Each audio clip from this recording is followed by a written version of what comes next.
Good morning guys. Good morning, good morning, good morning sa inyong lahat.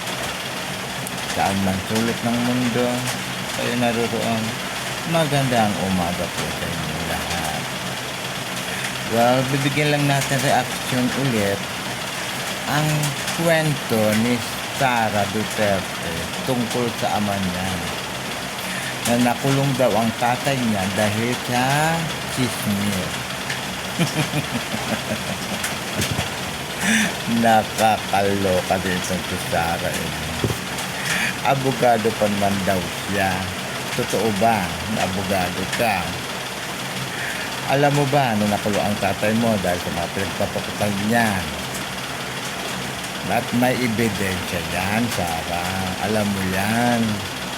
Ikaw din naman, Diyos ko, nagpapaniwala sa sarili. Tumigil ka na. Sumuko na lang. Ha? Ibigay mo na. Dahil ikaw nakasunod na huhuliin ng ICC, boba.